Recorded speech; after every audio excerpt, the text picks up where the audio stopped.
Dear student, today we see the important topic of inorganic chemistry, which is the coordination chemistry. इस chapter से आपको कम से कम 3 से 4 question आपको जो है वो जेई में मिलते हैं।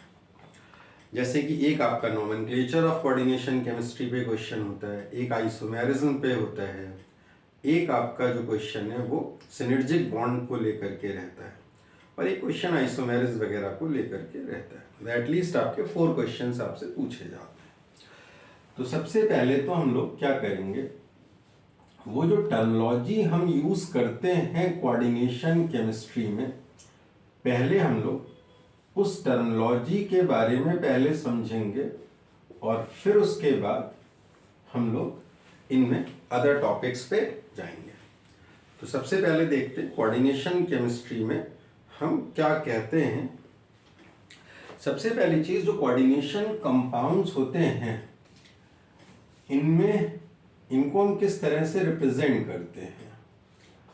अगर आप देखें तो हमारे लिए क्या होगा कि एक तो सेंट्रल मेटल होती है। सेंट्रल मेटल जो होती है वो या तो कोई transition metal, generally transition metal होगी, या तो न्यूट्रल होगी, जीरो ऑक्सीडेशन स्टेट में होगी, या इसके ऊपर कोई नेट चार्ज होगा। जैसे यहाँ पर अगर आप देखोगे तो सिल्वर जो कैडमियम है वो आपके पास क्या है, मेटल है जिसके ऊपर कितना चार्ज होगा, +2 यूनिट का चार्ज होगा।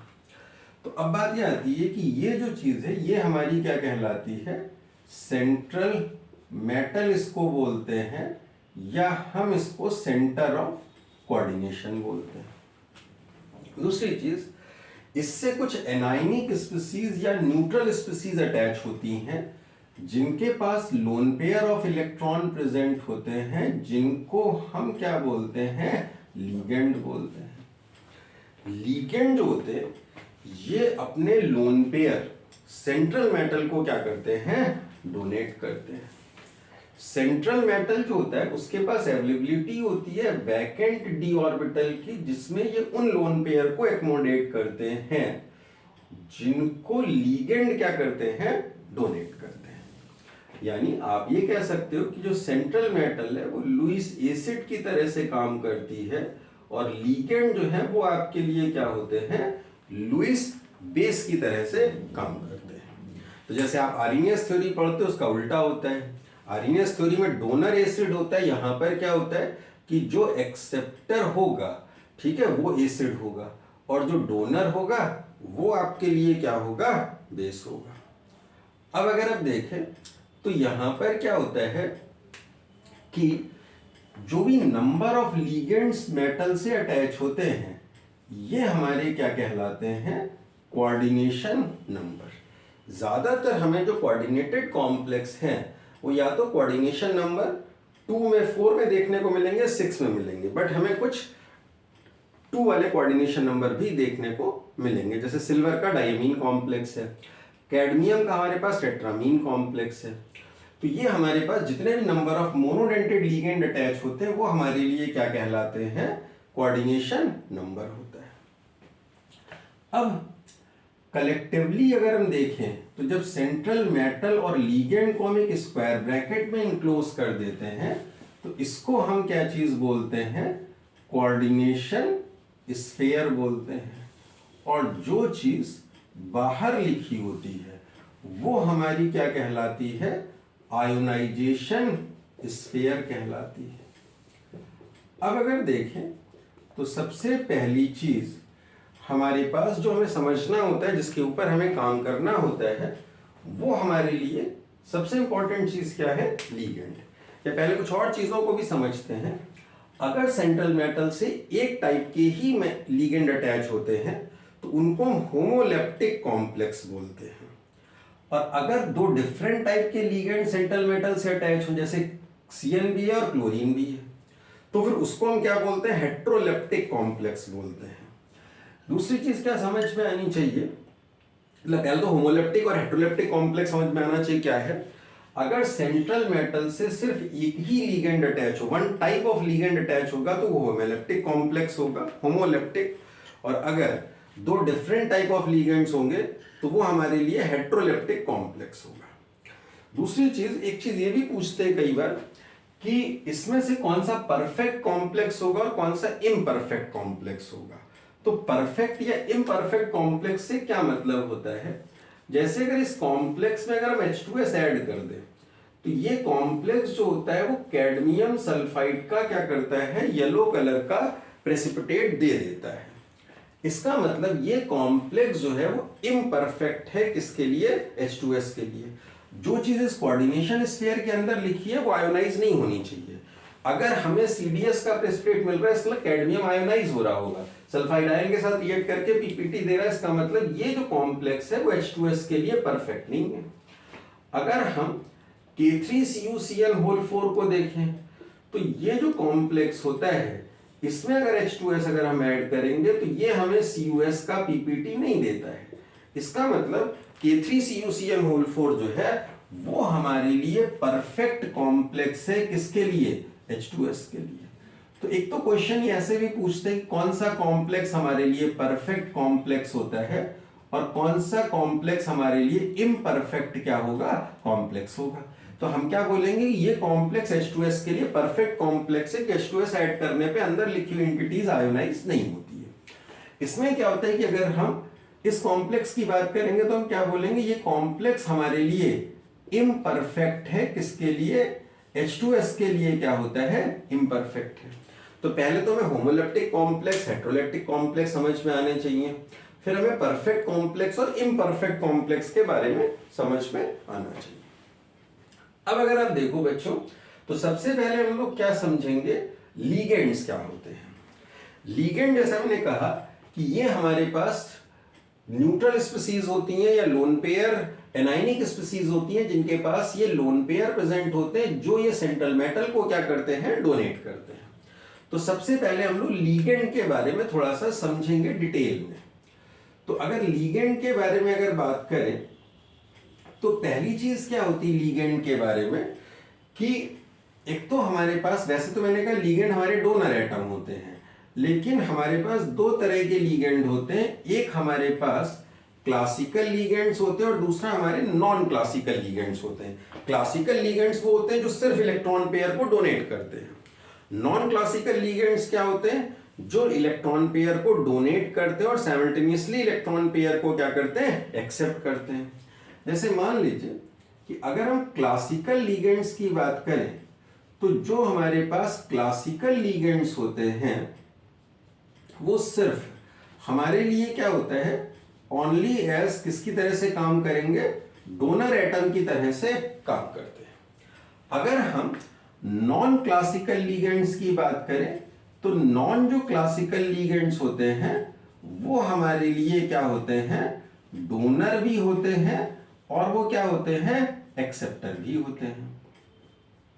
अब अगर आप देखो तो जैसे कि नॉन क्लासिकल लीगेंड्स में बात करें तो जनरली कार्बन मोनोऑक्साइड है, ये हमारे लिए क्या होगा, एक नॉन क्लासिकल क्या होगा, लीगेंड्स होगा। या जो हमारे पास मल्टीपल बॉन्डेड लीगेंड होते हैं वो हमारे नॉन क्लासिकल लीगेंड्स होते हैं, ये डोनर भी होते हैं और ये एक्सेप्टर भी होते हैं। जबकि जो क्लासिकल लीगेंड्स होते हैं वो सिर्फ डोनर होते हैं, जैसे साइनाइड है, ठीक है, या फिर हमारे पास जो है वाटर है, अमोनिया है, ये सब हमारे क्लासिकल लीगेंड्स है जो सिर्फ डोनर है। अब अगर नॉन क्लासिकल लीगेंड्स की बात करें तो सबसे पहले क्या समझ में आना चाहिए कि इनमें होता क्या है कि सबसे पहले ये जो है इनके पास जो नॉन बॉन्डिंग इलेक्ट्रॉन पेयर होता है, ठीक है, जिसको हम HUMO भी बोलते हैं, ये हमारे लिए नॉन बॉन्डिंग इलेक्ट्रॉन पेयर होता है जो क्या करता है, डोनर जिसको हम HOMO बोलते हैं, ये क्या करता है, अपना लोन पेयर मेटल को पहले क्या करता है, डोनेट करता है। लेकिन साइमल्टेनियसली ये क्या करता है, पाई एंटी बॉन्डिंग है जिसको हम LUMO बोलते हैं, लोएस्ट अनऑक्यूपाइड मॉलिक्यूलर ऑर्बिटल बोलते हैं, इसमें ये इलेक्ट्रॉन पेयर को मेटल से क्या करते हैं, एक्सेप्ट भी करते हैं। तो अगर आप देखो तो ये जो लीगेंड है वो एक तरीके से मेटल को इलेक्ट्रॉन पेयर डोनेट कर रहे हैं, कहां से कहां, HUMO से मेटल को इलेक्ट्रॉन पेयर डोनेट करते हैं, तो ये हमारे पास जो पहला बॉन्ड बनाएंगे वो सिग्मा बॉन्ड होगा। लेकिन साइमल्टेनियसली ये इलेक्ट्रॉन पेयर को क्या करते हैं, अपने पाई एंटी बॉन्डिंग ऑर्बिटल, जिसको आप लोएस्ट अनऑक्यूपाइड मॉलिक्यूलर ऑर्बिटल बोलते हो, उसमें ये इलेक्ट्रॉन को गेन भी करते हैं। तो ये तरीके से हमारे पास क्या होते हैं, आपके पास डोनर भी हैं और एक्सेप्टर भी हैं। इनके बारे में बहुत डिटेल स्टडी होती है, तो इनके बारे में हम लोग सबसे लास्ट टॉपिक में और डिटेल में पढ़ेंगे। अब अभी अगर हम देखें तो क्लासिकल लीगेंड्स पे पहले ज्यादा बात करते हैं। तो क्लासिकल लीगेंड्स में देखो तो वैसे तो ये डोनर होते हैं, लेकिन क्या होता है कि हम लोग एक टर्म यूज करते हैं, ये सिर्फ इनके पास लोन पेयर एक से ज्यादा है, लेकिन डोनेट सिर्फ सेकंड पीरियड के एलिमेंट एक ही लोन पेयर करते हैं। तो हम लोग एक टर्मिनोलॉजी यूज करते हैं जिसको क्या बोलते हो, डेंटेड। तो डेंटेड जैसे आप देखते हो तो कहीं पर लिखा रहता है डेंटल क्लिनिक, तो ये एक्चुअली क्या है कि उससे रिलेटेड नहीं है। मतलब मोनोडेंटेड लीगेंड का मतलब ये है कि लीगेंड एक तरीके से मेटल, जैसे हम लोग क्या करते हैं फूड को डेंट्स मतलब टीथ से डेंट करते हैं, वैसे ही जो लीगेंड्स होते हैं वो मेटल को डेंट करके रखते हैं, इसलिए हम लोग इनके लिए क्या टर्मिनोलॉजी यूज करते हैं, डेंटेड टर्मिनोलॉजी यूज करते हैं। मोनोडेंटेड लीगेंड वो होते हैं जिसमें सिर्फ जो एक ही लोन पेयर को डोनेट करते हैं। दूसरा, अगर हम बाइडेंटेड लीगेंड की बात करें तो बाइडेंटेड लीगेंड क्या होते हैं, जैसे कि जिनमें एक से ज्यादा इलेक्ट्रॉन पेयर हैं वो डोनेट कर सकते हैं लीगेंड, उनको हम बाइडेंटेड लीगेंड बोलते हैं। जैसे ये हमारे पास क्या चीज है, इथिलीन डायमीन है, इसका एब्रीविएशन जो है वो हमारा ईएन होता है। इसमें कितनी डोनर साइट है, 2। ये नाइट्रोजन भी इलेक्ट्रॉन पेयर डोनेट कर सकता है, ये भी डोनेट कर सकता है। तो इनको हम लोग कैसा लीगेंड बोलते हैं, बाइडेंटेड लीगेंड बोलते हैं। यानी ऐसे लीगेंड जिसमें कितनी डोनर साइट हो, 2 डोनर साइट होती है, उनको हम क्या बोलते हैं, बाइडेंटेड लीगेंड। अब अगर आप देखो तो जैसे इसी से सेम मिलता जुलता हमारे पास हाइड्राजीन भी है, लेकिन अगर हम हाइड्राजीन की बात करें तो हाइड्राजीन जो है वो हमारा बाइडेंटेड लीगेंड की तरह से काम नहीं करता है। तो बात आती है कि जब हमारा इथिलीन डायमीन बाइडेंटेड लीगेंड है तो ये क्यों नहीं बाइडेंटेड लीगेंड है। तो समझ में आना चाहिए कि जो 3 मेंबर्ड रिंग होंगी, ठीक है, उनमें स्ट्रेन ज्यादा होगा।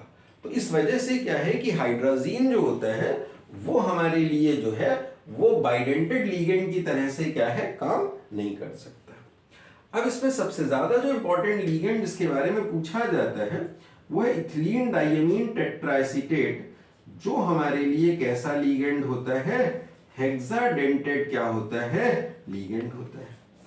हेक्सामिथिलीन डायमीन टेट्रा, जिसको हम ईडीटीए बोलते हैं, इथिलीन डायमीन टेट्राएसीटेट, अगर इसकी बात करें तो ये हमारे लिए किस तरह का लीगेंड होता है।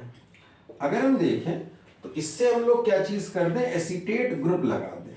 किस तरह से लगा दें, ये तो अगर हम ये ग्रुप लगा देंगे एसीटेट, वैसे तो CH3CO होता है, लेकिन ये जो ग्रुप है ये हमारा जो होगा ये क्या कहलाता है, EDTA कहलाता है। EDTA मतलब इथिलीन डायमीन टेट्रा एसीटेट। तो अब बच्चों बताओ आपके हिसाब से ये कैसा होना चाहिए, इसकी क्या डेंसिटी होनी चाहिए, क्या बोलेंगे इसको। अभी तक हम कितनी डोनर साइट ले रहे थे, 2। अब अगर आप देखो तो यहां पर जो डोनर साइट होंगी वो हमारी कितनी डोनर साइट है, 2 नाइट्रोजन है और हमारे पास कितनी है, 4 ऑक्सीजन है। इसका मतलब ये हमारे लिए कैसा लीगेंड होगा, एक हेक्साडेंटेड क्या होता है, लीगेंड होता है। इसको हम लोग क्या बोलते हैं, EDTA। EDTA जो होता है इसका जो पूरा नाम होता है वो हमारा क्या होता है, इथिलीन डायमीन टेट्राएसीटेट होता है।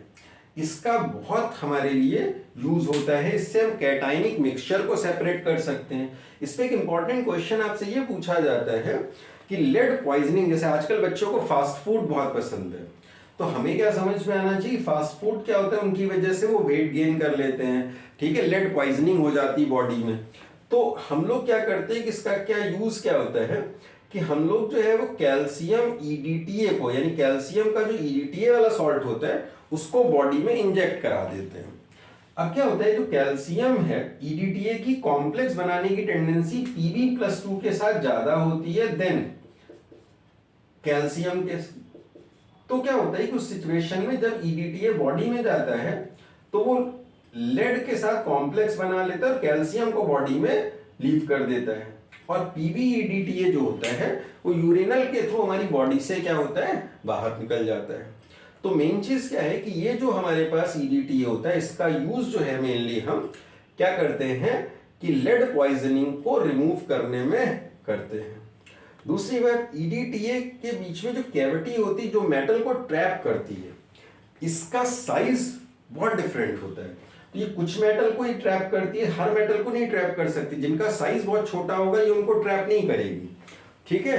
तो जैसे कि अगर आप देखो तो इस पर एक और भी अच्छा क्वेश्चन आया जिसमें ये कहा गया कि मान लो अगर आपसे कहा जाए कि OM और OMN इस तरीके कितने नंबर ऑफ बॉन्ड्स होंगे, तो अगर आप देखो तो आप क्या काउंट करोगे 1 2 और हमारे पास क्या होगा 3 OMN और ये वाला 4।